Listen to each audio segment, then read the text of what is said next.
तो उस दिन की मेमोरी पे मुझे वो जो है ना वो चीज़ हयातुल्लाह खान जो जर्नलिस्ट थे उनकी याद आई कि पहला ड्रोन अटैक उन्होंने रिपोर्ट किया था और उसके बाद अगले दिन उनको घर के बाहर से उठाया गया और 6 महीने बाद लाश मिल गई। बीवी ने कोर्ट में बयान दिया तो बॉम्ब ब्लास्ट हुआ घर में, बीवी भी मार दी गई। कोई जानता भी नहीं हयातुल्लाह खान है कौन। उसकी वजह ये है कि मतलब इस तरह से अननेम्ड जर्नलिस्ट इतने चेहरे और सीरियस सर्कमस्टांसिस में जैसे आपने कहा वो मारे गए हैं, खासतौर पे अफगान वॉर की रिपोर्टिंग के दौरान और वॉर ऑन टेरर के बाद से। तो ऐसे ऐसे अनसंग हीरोज हैं कि आप जब पता चलता है तो फिर आपको समझ आती है कि आप यहाँ पर सारी पाकिस्तानी बहुत से अवाम जो गालियाँ देते हैं कि यार ये जो है वो सहाफ़ी सारे बिके हुए पैसे खाते हैं ये सारे।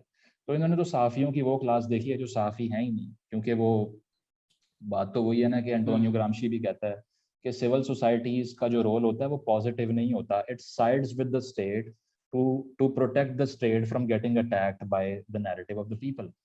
तो मीडिया में जो लोग बैठे हुए हैं, बड़े बड़े जो बड़ी बड़ी मछलियां हैं, वो सारे स्टेट के नैरेटिव को प्रोटेक्ट करने के लिए बैठे हुए हैं। They are the part of the state, not an independent journalism is being practised. मुझे नहीं लगता कोई कर रहा है वो। तो इन्होंने तो इस तरह के जर्नलिस्ट देखे हैं जो कोई किसी ने कोई एजेंडा पकड़ा हुआ है, किसी ने कोई पकड़ा हुआ है। लेकिन असल सहाफत तो पैशन थी, उसमें ना पैसे थे, ना कोई वकार था, ना बड़ी गाड़ी थी। और ये तो आजकल के सहाफ़ी हैं जो BMW रेंज रोवर में करना शुरू हो गए, वरना पहले वालों ने ये सब नहीं देखा था। उन्होंने ज़िया के कोड़े भी खाए थे तब भी खड़े रहे थे। और आज के दौर में वर्स्ट टाइम्स के बावजूद कोई रेजिस्टेंस नहीं है।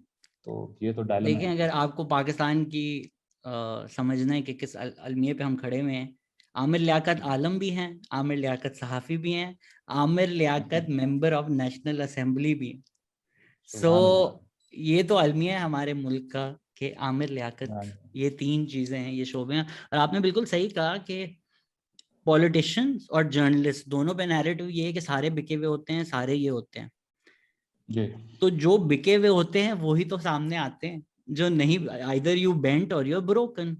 सो तो जो या जर्नलिस्ट या जो पॉलिटिशियन जिसकी स्पाइन है, जिसकी करप्शन नहीं है, जिसने कुछ अच्छा किया है, वो आपके सामने नहीं आते। तो it's by design that you only get corrupt politician, it's not by chance. तो अच्छी बात नहीं है। हमारे तो जो लाल लाल लहराएगा वाले दोस्त हैं वो इस पे खुश नहीं होते। कम्युनिस्ट मैनिफेस्टो में लिखा नहीं हुआ कि सेंट्रलाइजेशन होनी चाहिए कम्युनिकेशन चैनल्स की? क्या क्या आप हैं मार्क्सिस्ट हैं, आप क्या हैं?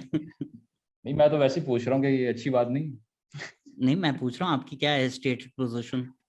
क्योंकि वेल किसी ने आई लिखा था कांट दो रियली। लेफ्टिस्ट, मैं तो खुद अपने आप को किसी ग्रुप का हिस्सा नहीं समझता। मजाक अच्छा। मजाक में कहता रहता हूँ मैं एनार्किस्ट हूँ।